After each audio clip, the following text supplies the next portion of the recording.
Mike, thank you so much for coming on the Protrusive Dental Podcast again. I had to get you on, obviously, because everyone has loved your episode so far. I'm getting loads of messages, and we have so many people coming to Occlusion 2020 in May.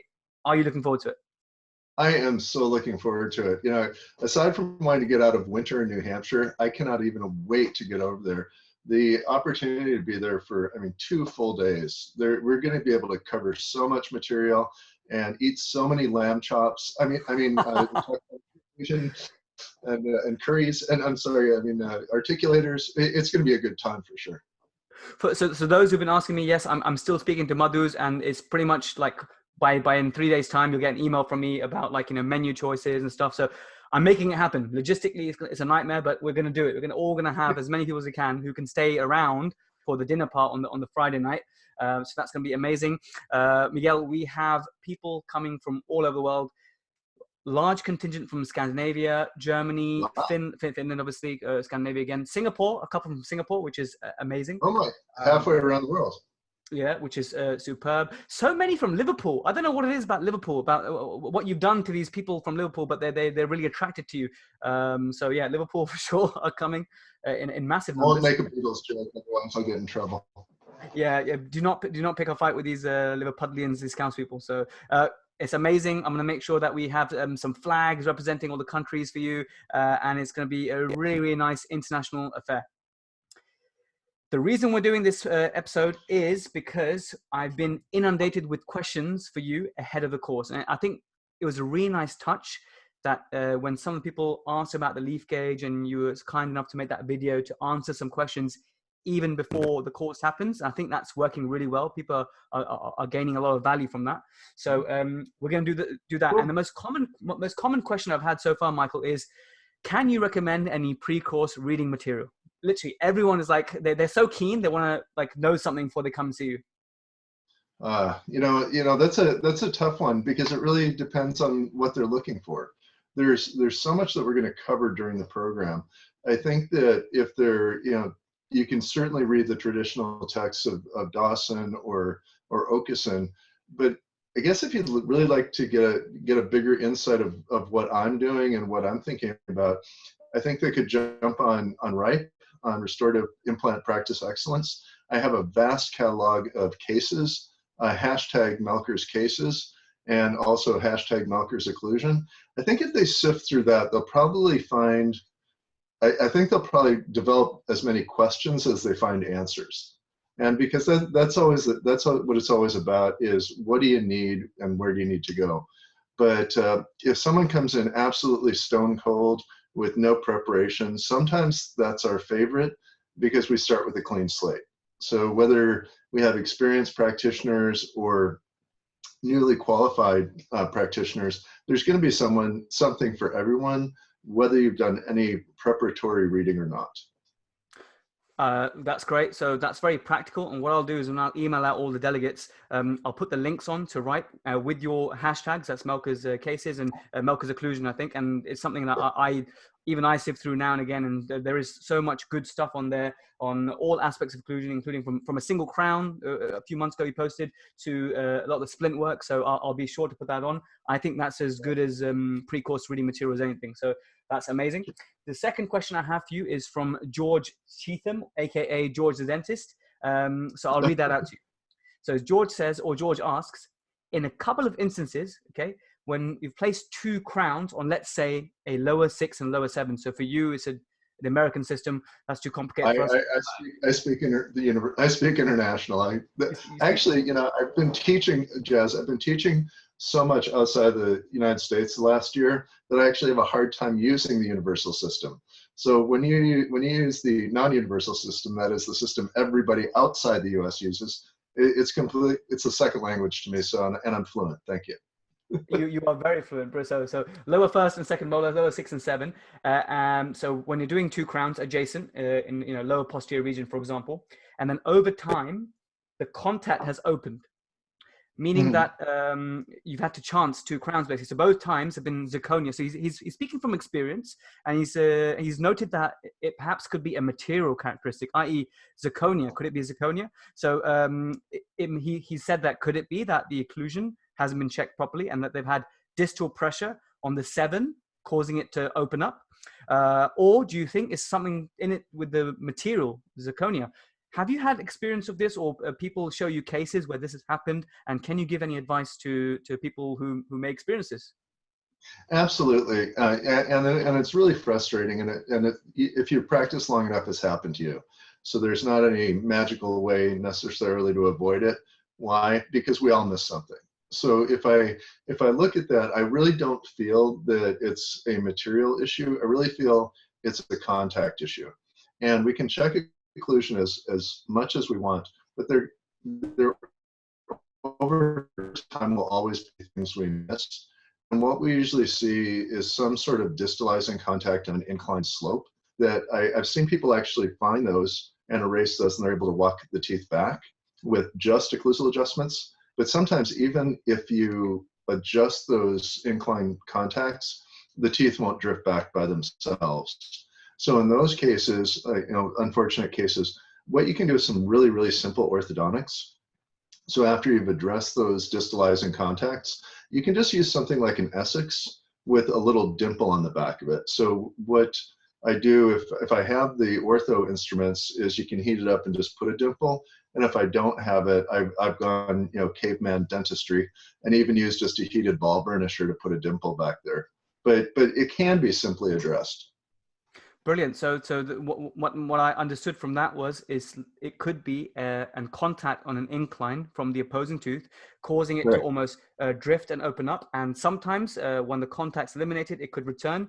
But if it doesn't, those familiar with clear aligner therapy will be familiar with what you said about using either what we call detailing pliers if you're sort of Invisalign, or there are generic ones, or a good tip about using the heated ball burnisher. So brilliant. I think that addresses that. So you don't think it's a material issue? That's more likely an occlusal issue, and it happens a lot. Yeah, it's happened to me as well. Well, if you think about that, I don't think that it is a material issue, but there are other materials that can be more forgiving. So if you have gold, for example, and you have an inclined contact, it might, because of its malleable nature, adapt without drifting.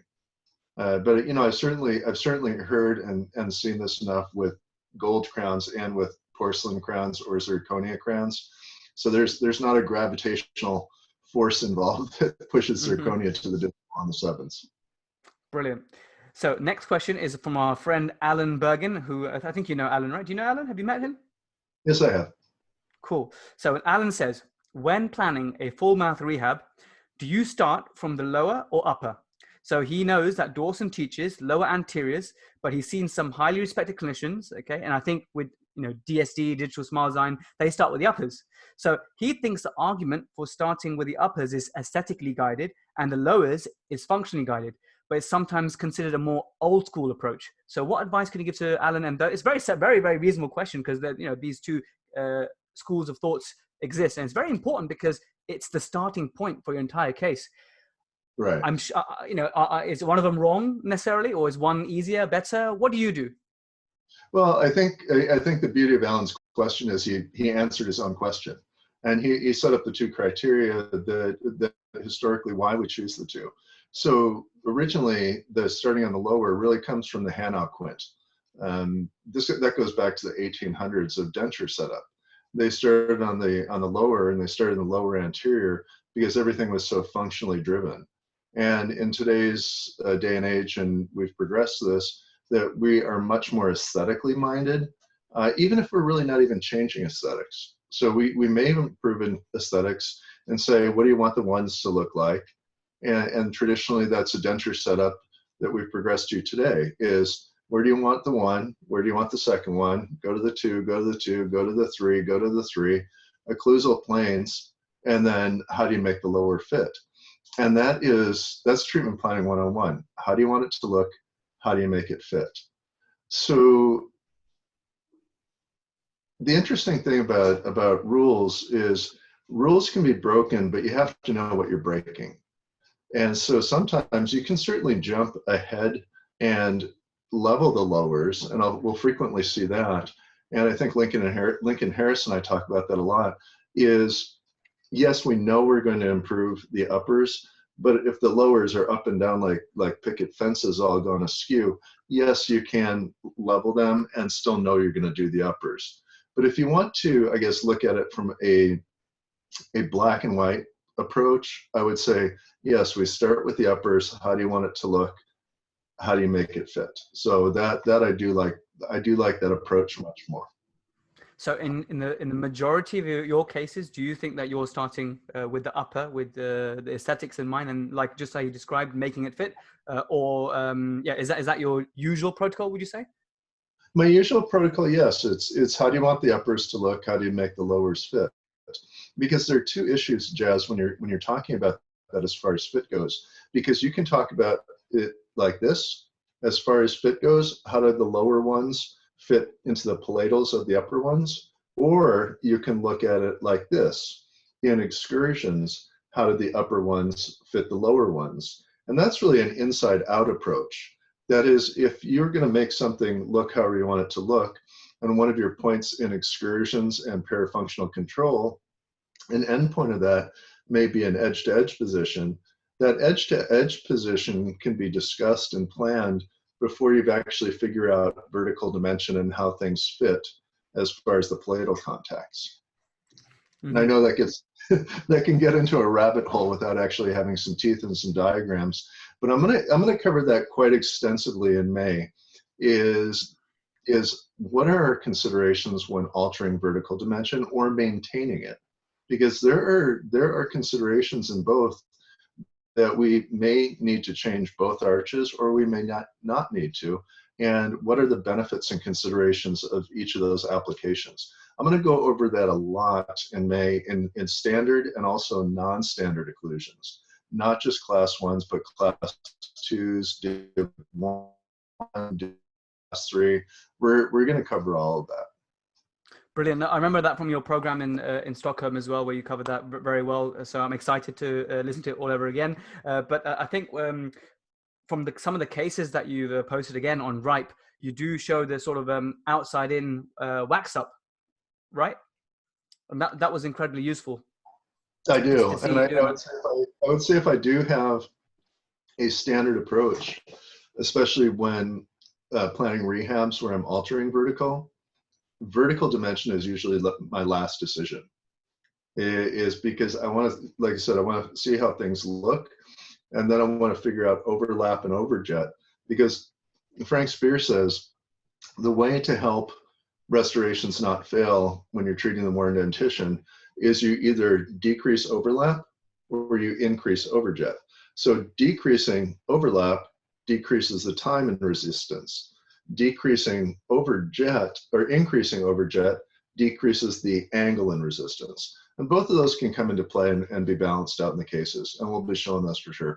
I'll tell you, Jazz, I think even you're going to get a lot out of it, having spent 2 days with me in Stockholm, because the program is almost completely different, as I think you saw at Two Rules this last year.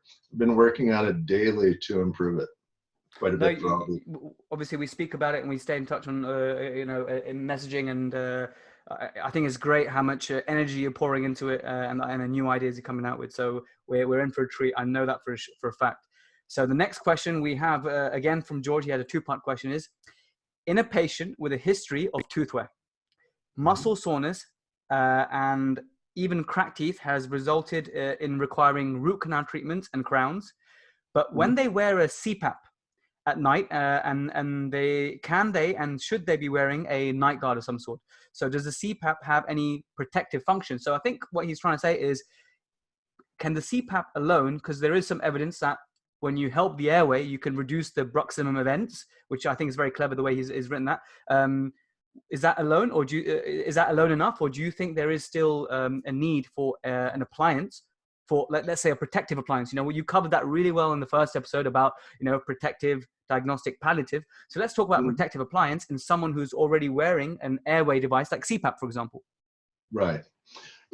Okay. So he talked about two different things. He talked about symptoms, pain, and he talked about protection.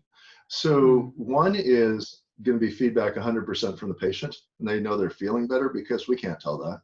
And the other one is going to be, are they wearing their teeth? And that unfortunately is not something you can see, when they come in for their 1 week recall. Aha, I can see you haven't been wearing your teeth in the last 7 days. That's great, winning. That's just not the way it works. So with my background in sleep and also splint therapy, I have found people that have completely stopped their splint therapy and have not broken teeth, and they have felt better over time. By time in a week or two, I mean a year or 5 or even 10. Then there are people that use the CPAP, and I've actually used the DASA and I've used the parafunctional analysis, whether I'm using marking the DASA with a Sharpie marker or whether I'm air braiding with 50 micron, and I'm still seeing patterning. And I think you and I have talked about that before, is we have, as a profession, have thought that we could address bruxism in so many different ways, and there has to date not been a single way that actually stops bruxism. And I am very hesitant to hang my hat and bet all my chips that a CPAP or a mandibular repositioning appliance is going to stop it. And from what I've seen a percentage of patients, I can't tell you what percent, that just don't stop grinding. They still grind even though we've addressed their apnea. Brilliant. So I think that answers it well. So for some patients it may, but we don't know who they are, what percentage they are. Is that a fair way to put it? I think that's fair. I think the easy one is palliative, because they stop wearing a splint, they do a CPAP, and they feel great. The ones that are the larger uncertainty is whether they're really stopping grinding their teeth. Awesome. So now we have the final 2 questions. One's from now Nalin Karunaratne. And his question is, so it's good that we're going in this order because it's quite higher level. So some of the listeners who are listening to this, please don't worry, don't let it put you off. If you feel as though through this video podcast it's difficult to explain it, then fair enough. But let's give it a go. When you take lateral check bites and protrusive records, he says, what material does Mike recommend, and how does one use this to work out immediate side shift and condylar guidance angle? Does the technician work it out for you? Shall I repeat that, or you got it? No, I got it. Why don't you repeat it just for the listeners?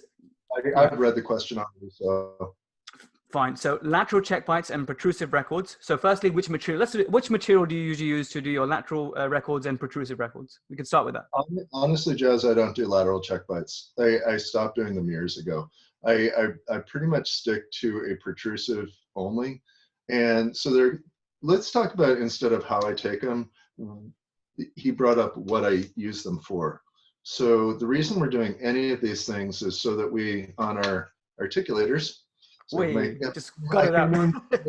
That's why I'm on a Sunday in my lab. I came out to hang out with my babies and see how they're doing.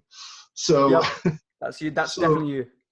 When we're looking at what we can program back here on the back of the articulator, as I was saying, a lot of us are really familiar with the front of the articulator, opening and closing the pin. That we've known since day one.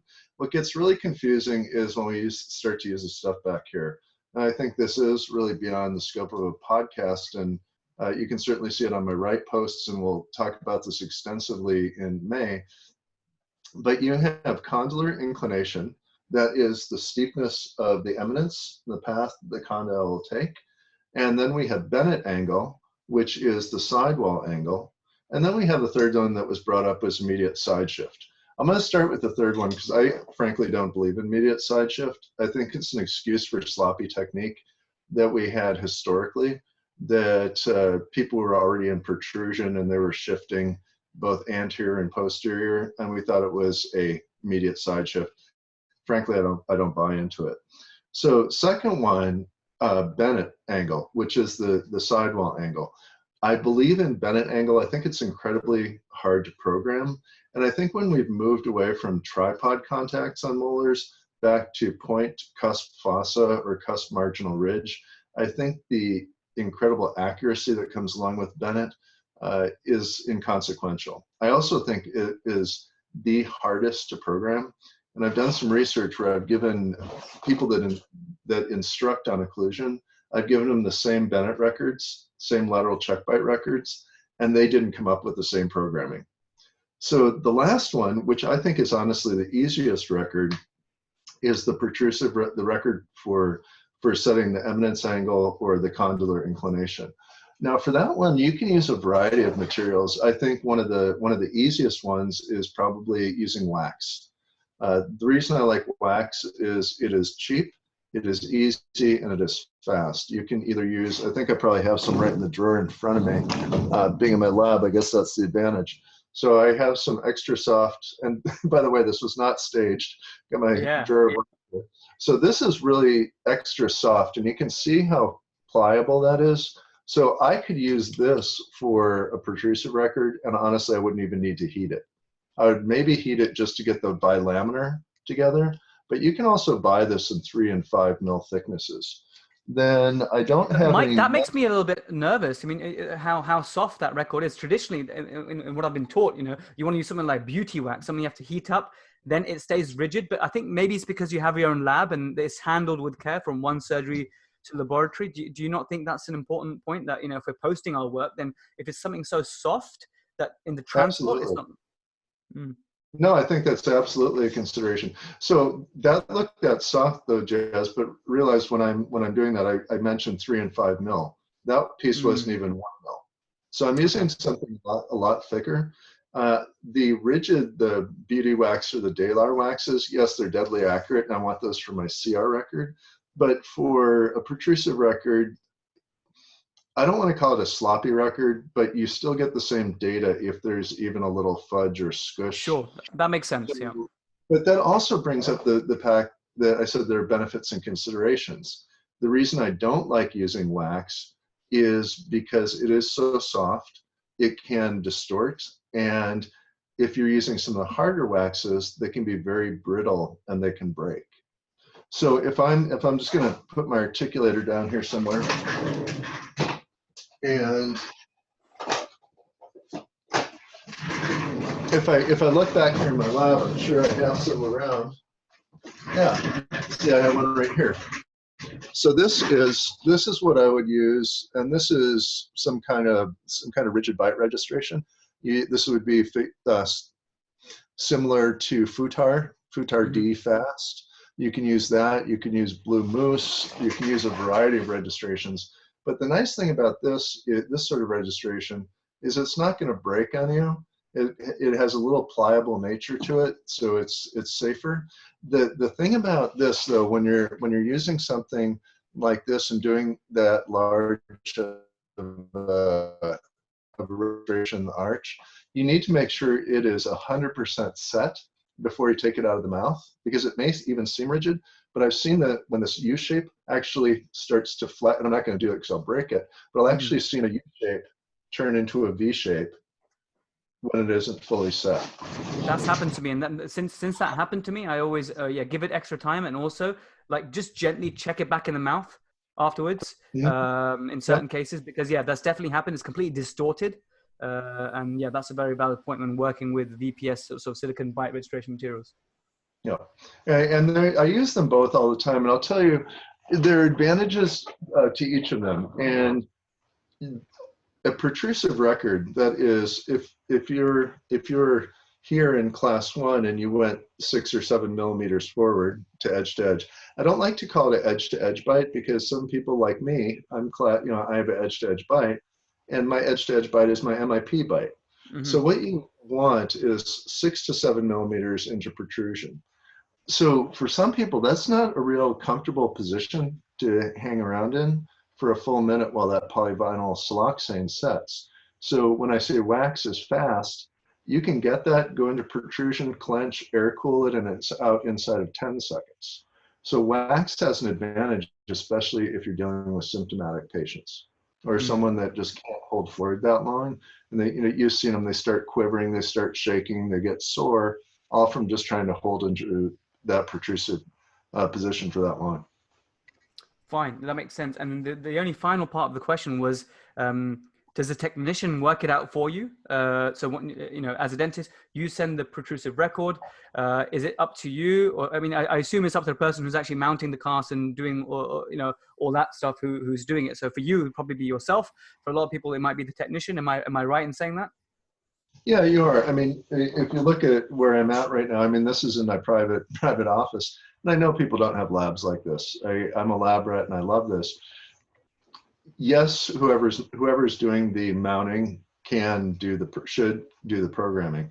Now, if I take diagnostic records, and whether the technician mounts them or I mount them during, you know, and sends them back to me for the initial diagnosis and treatment planning, I can program them at that time.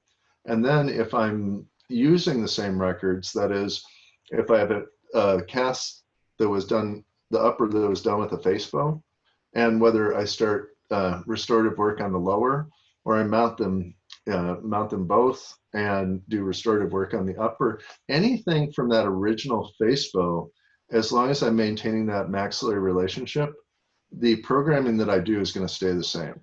And you'll see that on my casts that I mark what the condylar inclination is. I think I have that probably around here somewhere.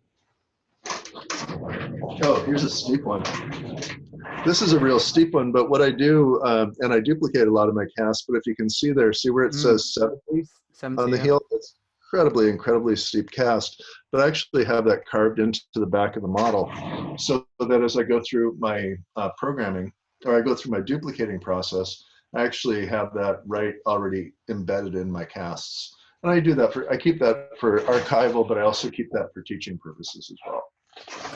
Cool. That's pretty cool. And what I want to ask is, if someone is class 2 div 2, right, and they obviously have a deep overbite, then getting them to go to, let's say, edge to edge for you know, for visualization purposes, but, you know, for a protrusive record, then every class 2 div 2's protrusive record will indicate technically a steep condylar guidance angle, but that's not necessarily the case that every single class 2 div 2 has actually in their condyles got a steep angle. Am I making sense? You are, but that pathway does vary quite a bit. That first case where I showed you the actual protrusive record, that's a class 2 div 2 patient, and actually he's on my bench for a consult on Monday. I don't have him mounted up. That's why I'm in the office on my Sunday to look at that one. But no, those you still will see a difference in the condylar pathway. Okay, sure. That's just a lack of experience on my end. So just me thinking out loud. No, it's not. It's an excellent question, and those are where learning comes from. And like I said, people vary quite a bit. Absolutely. A lot of people have been asking me about a hands-on component over the 2 days, and I've been telling them that actually from my experience of seeing you, there is to some degree, but I don't know if you've changed it from some of the communication aspects you did and some of the sort of drawing teeth that we did. But what I assume they meant by hands-on component is, you know, the casting, the face bow. I mean, that's what I interpret when it comes to, you know, hands-on element, and obviously to the logistics of a two-day theory course is difficult to fit that in. So how can they get some hands-on experience from you? Well, I think you hit it spot on. In May, we're really going to be looking at, you know, a lecture discussion sort of format. I think we're over 120 people. We have a lot of people in the room. We're still going to have great discussions. I think the only hands-on that's going to happen in May is dinner and drinks, chops and cocktails and pints. But, you know, I certainly have programs in my own office and abroad. If you look at www.michaelmelkers.com, I'll have a list. Jazz, yeah, I know you and I are working on some things. We're not quite ready to share what side of the pond they'll be on. I'm not sure, but we'll definitely have some hands-on opportunities in the future. Awesome. Well, I will pass all that on to the delegates, but I'll put this for open viewing because I think there's, again, some learning points about, things that affect us in our daily practice, whether it's the contacts opening up between posterior crowns or the nuances of the protrusive record. So there was loads of, again, as always, so much to learn from everything that you do, everything that you present with us. So I'll share it openly, but I'll specifically email all the delegates so they definitely get their questions answered. And so I look forward to seeing you in May. We'll see you in May, my friend. Janine and I are really looking forward to it. Awesome. Thanks so much, Mike. Cheers. Thanks, Jazz. Have a good Sunday. You too.